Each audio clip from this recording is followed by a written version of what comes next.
Dr. Mbuyiseni Ndlozi's name has been trending a lot, putting out a lot of content, especially notably the interview he did at SABC News and also that wonderful interview he did with Faith at Metro FM. Dr. Mbuyiseni Ndlozi touches on matters that this channel stands on, matters such as the open border, integration of South Africa with the SADC region, and he explains it better than most EFF leaders, almost like I explain it when it comes to South Africa developing and integrating with the SADC region of Africa first before it merges itself with the entire Africa. Also speaking about this thing of the economy of Africa, the economy of South Africa, and this thing of foreigners, immigrants taking jobs. Let's talk about that and much more. Welcome to King Said So, Africa's one land, one language, one currency, one army on King Said So. Africans can unite. Your Pan-Africanist podcast. Enjoy. Black Heart, the Hustle Continua. 100% good quality t-shirts, made to inspire your goals and dreams. T-shirts are now available at an affordable price. Place your order now. 068-473-6908. Instagram at Black7576. Facebook page Black Heart. It been? What is the whole campaign been like for you? It's been a very strange campaign, one of which the facts are the plethora of political outfits that the Oppenheimers have given huge amounts of money, most of whose narrative actually focuses on the EFF and the propaganda misrepresentation that we are going to be this irresponsible government. When you elect us today, tomorrow we open the borders. And they've capitalized on that point, which has been unfortunate because it is not true. The EFF has a very well-articulated policy in its founding manifesto about regional integration in the interest of economic development, in which there is a gradual integration of the region, specifically because of the untapped African markets, over 1.2 billion population that is there, an untapped market, that if you're going to have an economic strategy that you produce goods, which will be a big solution to unemployment, you've got to look into the continent for the selling of those products. And this has been the saddest thing in these elections, is the amount of money white monopoly capital has dedicated to a plethora of outfits, of political parties, huge amounts of money, millions that have been poured by them because they are scared of change. So, peace in Pan-Africanism to all my African brothers and sisters from all around the world. Welcome back to King Said So. I'm your host, the King, 053, Mr. Easy Imali Enengi. And we're back at it again with another one, addressing and covering my favorite politician in South Africa, Dr. Mbuyiseni Ndlozi. What a brain. What a brain. I can listen to this guy speak the whole day. We're learning so much from him where every time he addresses the public, man, whether he's singing, telling jokes, or getting into serious matters like this thing of the open borders, integration and all of that. I just want to add a little bit more on what he's saying. So let's first listen to what Dr. Mbuyiseni Ndlozi says about open borders, the integration happening gradually and all of those things. He explains it so nicely. That for you has been the narrative that has really gotten to you guys, which you feel is unfair and has been an untruth, is the whole stance with regard to the EFF and the big immigration, or the whole fear of xenophobia and opening up borders and allowing everyone in if the EFF comes into power. So what would your stance be? I mean, I know you've spoken to it many times, but let's clear the record. Absolutely. I mean, we've got to obviously make a fundamental distinction between immigration and regional integration. We will never wake up in the morning and say, treat visitors badly. That doesn't mean people should abuse the generosity of the South African spirit. Whether you come from Nigeria, whether you come from Pakistan, if you bring nonsense into South Africa, the EFF government will be the toughest on crime. It also doesn't mean that there mustn't be documentation of migrants, of immigrants. There should be, because otherwise how would you administer a country if you don't know who is in the country? But that is separate from the question of regional integration. All the water that we drink here in Johannesburg comes from outside the country. We've got huge electricity problems. The biggest solutions to that are immediately in Mozambique. But I'm saying that from an economic developmental point of view, you wouldn't want to develop in isolation. You won't be successful. And that particular position has been abused by many people in these liberal right-wing outfits to try and discredit the EFF. South African people should know that we're not part of that nonsense of, irresponsibly opening the borders, encouraging undocumentation. We will document people. Regional integration is going to be gradual with the consent of other peoples of the continent, with the consent of other governments of the continent, which is important because if there are centralized database systems, Leanne, you won't commit a crime in South Africa and run to Mozambique. If there is regional cooperation, we've got access to whoever it is in the continent, their DNA, and so on and so forth. You can't mess up with the hope that you will go somewhere and not be found. That's what's important. It is in the interest of the stability of South Africa, it's in the interest of the economic success of South Africa that there is a proper regional economic and trade strategy that all of us as the continent work together to achieve. So that's... Now, it is very rude to speak after the doctor has spoken, but I do take myself as an expert when it comes to like putting this story of integration and open borders, the African Integration Border Advanced System that I have named myself to say the open border sentence scares people. So we have changed the title to the African Integration Border System. African Integration Border System, that's what we are calling it, because when we say open borders, people think of lawlessness, and that is not true. I have explained, and I'm not explaining this for the EFF. I don't speak for the EFF. I'm explaining this on a perspective of a pan-Africanism. I told you guys integration of the SADC region is very easy to do because the countries that surround us don't have a lot of people, especially when you speak about Zimbabwe, 20-something million people. When you speak about Botswana, 2, 3, 4 million people, Namibia, 2, 3 million people, Lesotho, 4 million people, Swaziland, few million people, and Mozambique, few million people. Those countries that are surrounding us, I can even include Malawi, Zambia. So those countries don't have a lot of people in it. It's going to be easy to integrate them gradually, like Dr. Mbuyiseni Ndlozi says. For me, I said there needs to be a Home Affairs department that is unified, that is integrated, that is central, that has a central database of everyone born in these countries. Everyone born in these countries need to be on this central database, so that we know who is born, the ID number, the identification number is there. Number one. Number two, you need to integrate the border systems. You must not have only South Africans working in the South African border.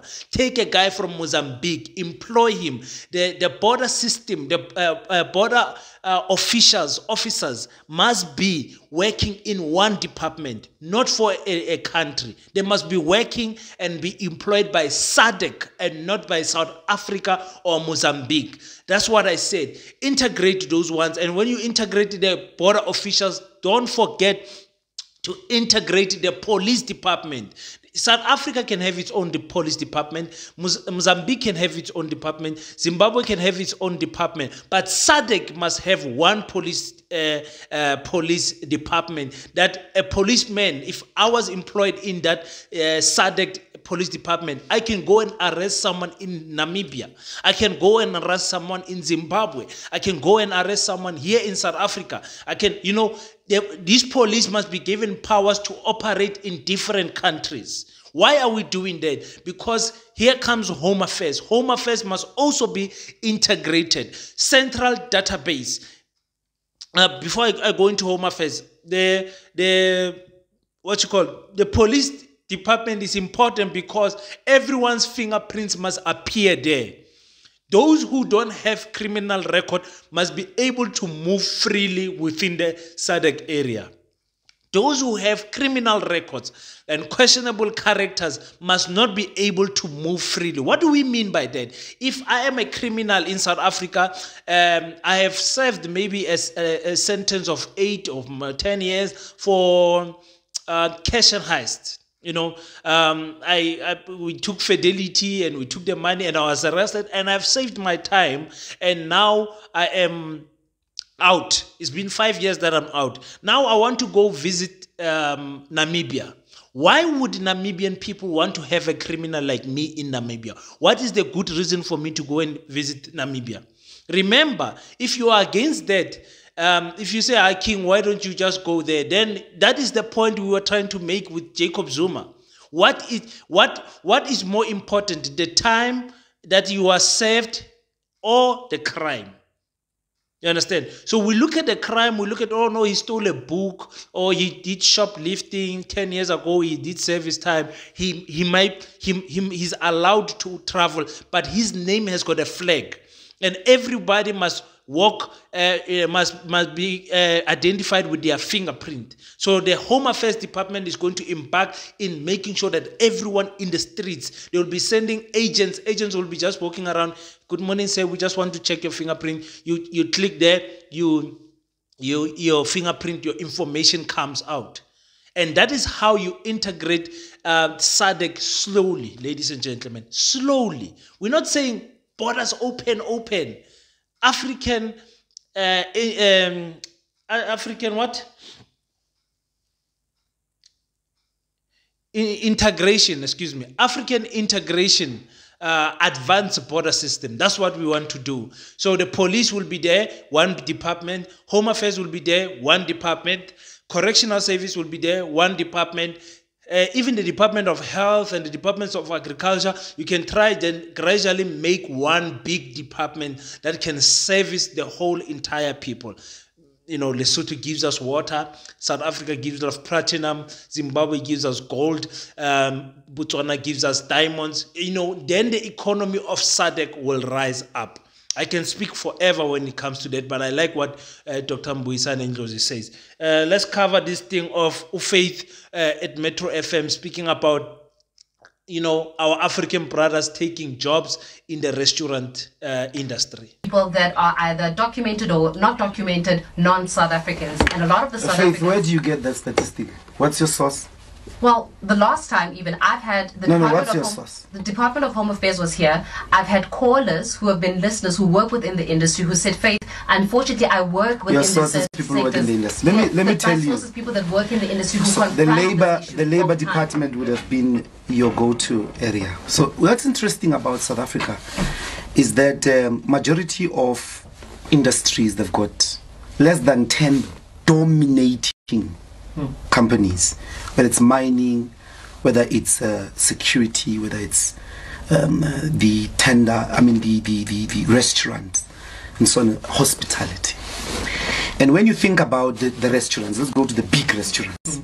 And what are the big restaurants? KFC, Nando's. That's where the huge employees are. They account for more than 85% of the labor that is working in that space. The foreign nationals are hired in boutique restaurants. There's one restaurant in Sandton that sells food very expensively. But even if you go there, there'll be like 30% of the staff. We've had this exercise. We went. The president of the EFF went, spoke to those people. Most of the time he came across, and all of them would be boutique hotels. It's very difficult for KFC, Nando's, Steers, Debonair's, and so on and so forth. In those restaurants, it's almost 100% South Africans. Where do you find these foreign nationals? And not majority, it's difficult for them to work in that space because the restaurants are heavily regulated without being documented. It's boutique hotels, and they account for a very little labor force. Let me go directly to the problem people have with the EFF, is people going around thinking when we take over power tomorrow, we're going to open the borders. And say everybody come to South Africa. And say from Egypt, from Cape to Cairo, come to South Africa. That's not true. That is a fundamental misrepresentation of an important macroeconomic question. So regional integration. You will never be able to build an economy if you are not concerned about your neighbor. We're told by the scientists that the water deposits there can feed the over 1 billion population of the continent for 300 years if it didn't rain for 300 years. But economically, if you're going to open factories and become productive, you cannot go and sell those products that you're producing in South Africa to make real economic growth. You won't sell them in China because Chinese markets are saturated, Europe or India. The untapped market is the continent. Those are consumers, 1.2 billion of them. Your consumers. If you do not develop in a way that regionally integrates, you will always have a person at the border trying to enter. And it's short-termism, it's short-term thinking. But it keeps us concentrated on the crumbs. I kept saying this to you. You're not talking about the big fish. The big fish is the mines. Those zamazamas are operating in mines that have been abandoned by the bigger exploitative class. You know, 70% of the world's gold comes from South Africa, but it does not benefit any South Africans. We don't care who you are. We're not scared. We don't care. When you commit crime, the EFF government will be a crime-busting government. We're not going to allow anybody to abuse the generosity of the South African spirit. We'll never allow that. Whether you're Nigerian, Pakistani or not, if you bring nonsense to South Africa, we're not even going to deport you. We're going to imprison you, and if it needs be for good. So we'll be very tough on crime. But the regional integration is a much longer process, but it has to do with trade deals that allow us to get the resources that we need from our neighbors in exchange for economic activities. And those economic activities are going to benefit South Africans first. Now, my black African brothers and sisters, I beg you, stop thinking with a chicken mind like you, Gaten McKenzie. Stop it. Stop it. You guys have been to KFC. You guys have been to Wimpy. You guys have been to McDonald's. You guys have been to Spare. You guys have been to all of these different outlets. Even you've been to ShopRite. You have been to Checkers. You've been to Pick and Pay. You have been to all of these places I'm talking about. And if you are honest with yourself, you did not see more foreigners working there than South Africans. Be honest with yourself. Guys, just be honest with yourself. And if indeed you did see a Zimbabwean brother, Nigerian maybe, whoever working in the shops, those are documented brothers and sisters that are here. Those industries are heavily regulated. Those people cannot take in chance. They are paying taxes. They are paying pension. They are paying so many things that is regulated by the South African regulators or whatever. You understand what I'm saying? There's no getting around it. This is not farms. At farms, yes, I can agree. You will find a lot of foreigners there. But even in farms, they are still not the majority. The majority are still South Africans. So let's stop this thing of us thinking, hearing something and not investigating. Instead of thinking for yourself, you're just taking it. That's why Dr. Ndlozi is asking Faith, what is your source? Don't tell me the Department of Home Affairs was here. The Department of Home Affairs does not have statistics of who is working in which shop. They don't. The Department of Labor does, not the Department of Home Affairs. So not Gaten McKenzie.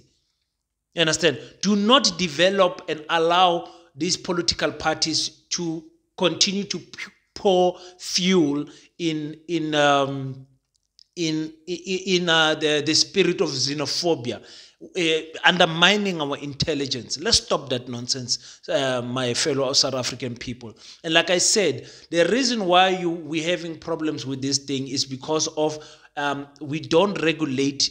Our government is not run properly. That is why. It's not you. It's not the shops. It's the regulations. People get away with murder in terms of jobs. That is what is happening here.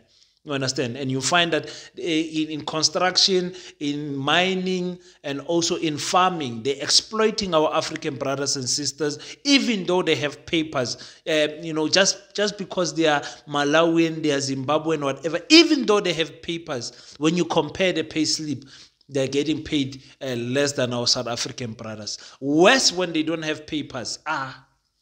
Then they just get abused. So Dr. Mbuyiseni Ndlozi has covered it. And also I like what he says when he says the EFF will deal with crime perfectly. I'm one of those people. I have absolutely no mercy for a person that wants to commit crime in our country, South African or not South African. Absolutely no mercy. If you have heard me speak about the type of prison that I want to build and put people there, you would think that people are dogs. People will never want to commit crime with the type of prison system that I have in mind. I will punish criminals like nobody will not even do shoplifting. Just stealing someone's clothes, just stealing someone's cell phone, just shoplifting. The punishment they will receive for those small crimes. The people with big crimes will take out guns and whatever. When we catch them, South African or not, when we catch them, I'm telling you, the crime rate of South Africa will be close to 0%. Let them put me there at correctional service and let me rebuild these prisons. Let me rebuild these prisons. Nobody's going to have a nice bed to sleep on. Nobody's going to have a mattress to sleep on. Nobody's going to get any meals, no uniform, no nothing. You want to act like a criminal, we treat you like a criminal. Before I get carried away, let's quickly hear what Dr. Mbuyiseni Ndlozi also says about these Pakistani shops, children eating contaminated goods and all of that. Let's hear his thoughts on that. Black South Africans are going to say to you, we hear you. But in often cases, the messaging of the economic freedom fighters gets lost in the putting South Africans first narrative.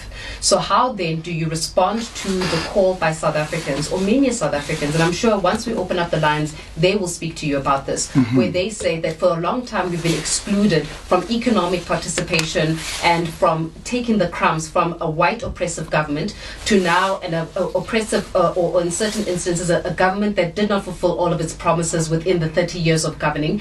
And now we've got an issue here of illegal foreign nationals that are threatening to take away jobs. And you know this, it's been a song that has been sung time and time again, where South Africans are saying, we hear you, but what is it that the EFF is going to do to make sure that South Africans are put first when it comes to economic inclusivity, so that, as you're saying, that we don't refer to townships anymore, but we also don't have little kids dying from eating biscuits in spaza shops in Soweto, and you don't have illegal foreign nationals who are, some are murdering people, where you don't have the West Rand, we're talking about crime, where you don't have the West Rand that is inundated with illegal miners who are coming in the West Rand from Mozambique, from Lesotho, and other places as well, Malawi, Zimbabwe, who are coming in and are threatening the communities of the West Rand, where South Africans are saying, enough now, we are living in fear.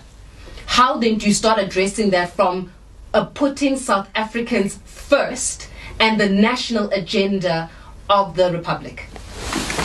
There's a lot of convolution there that we must disarticulate very quickly. Unemployment in South Africa has been chronic since the 1980s because South Africa's economy has been de-industrializing and there's been an over-financialization. That's fact number one. We must not lie. Let's not mislead our people. Let's not have a misdiagnosis, because you won't solve the problems. Even if you build the highest walls, you don't create jobs. You're not creating jobs. There are no jobs. Unemployment, just this week, Stats SA actually last week indicated that it has increased. This economy is not creating jobs. Why do we lie? Why do we lie to each other that there are these jobs that are being created and these jobs are going somewhere and not to the South Africans? The truth of the matter is, since the late 1980s, it's there on the Stats SA trajectory. There has not been jobs. Now, that is separate to the problem of undocumentation. The EFF has never said there must never be a documentation of people. We've never said that, because that will be irresponsible. How would you govern if you do not know who is in the country? That's a function of government. Government has failed to administer migration. It has failed to administer a whole set of activities, including clinics, including schools. That's a failure of the South African government. The tuck shops. Now, do you know, even in the most distant rural areas, big brands like Boxer, ShopRite sell expired food. There's been those instances. And that's again a failure of regulation. Government must regulate. Must not only regulate in Sandton that the food outlets in Sandton are not selling food that is expired. You must regulate everywhere, whether a person is Pakistani, whether a person is South African or not. The tuck shops in Soweto, I don't know if you've been to Soweto. They're not owned by foreign nationals. Those people are tenants. All of them, those Pakistanis, those Somalis, are tenants. Sowetans are in business. They're hiring out garages. They get 3,500, 6,000 rand a month, hiring out to a person that is not South African. And then most of those people, if you must go, some people tried to go and look at them. Most of them are documented. But they're hired out. Unogokwe Soweto mixes their pension fund with the money they are making out of hiring a garage out in order to eke a living. Those Paza shops are more aggressive than it has ever been. They are literally in every street. But they don't own the land. They are tenants. You say to Sowetans, let's chase these people out. They're going to lose that income with immediate effect. So I'm saying that we must not convolute things. An industrial economy has to be executed through a macroeconomic plan. If we're going to create jobs, Faith, we have to have a conversation about the fact that the businesses, the big businesses in South Africa, particularly the banks, keep a lot of money in the bank. They don't reinvest it in productive sectors. They don't build factories. They don't build industries because they don't trust the South African example. Since 1994, they want to keep it there so that when they think that they are panicking, they just move it to Dubai or to the economic havens in the world. That's where our problem is. Now, again, I say sorry, ladies and gentlemen. It's very rude to speak after the doctor has spoken, but this is my show anyway. I just wanted to add my 2 cents to what the doctor is saying. So, yes, again, we go back to regulation. How is it possible that people can sell contaminated, expired goods, including the big shops? You know, sometimes we make it as if, because when you eat something that made you sick from ShopRite, you don't even think that it's ShopRite that made it, is that tin stuff or whatever. You don't know. You're just eating and you are sick. Some of you end up dying without knowing the cause of the disease. You don't know what you ate. You understand? Unfortunately for children, their immune system might be weaker and they may catch it fast and die quickly. It is very unfortunate. Autopsy must be done timelessly, but the shop inspectors in the location must be working 24/7. And police must also be involved with that. King, but this police, but Hati Jojo and what. That is the problem. Then you cannot blame these foreigners. They are looking for a way of life. And I don't encourage it. If you listen to my last videos, I said our shops must not be owned by people that don't identify as black. I don't care even if they are African and they come from Somali. If they don't identify as black, then I don't want them in the township. If they don't identify as black, I'm saying that. I'm standing up for black people. And I understand my black people are making money in the townships with these tuck shops and all of that. I understand that very clear. Number one. Number two, if the Ethiopians don't identify as black, don't come and stay in the black community and then try to destroy the little township economy, of which has got no worth anyway. Everything in the township is being stocked in town. It's just a buy and resell type of nonsense that is happening there. In fact, I would argue that the business of renting out the garages and all of that is doing more than what these tuck shops are doing for the township in terms of giving back to the townships. Because the township tuck shops can build schools with just a contribution of 100 Rand each. They can build play parks, they can build roads, they can build houses with just a contribution of 100 Rand per tuck shop.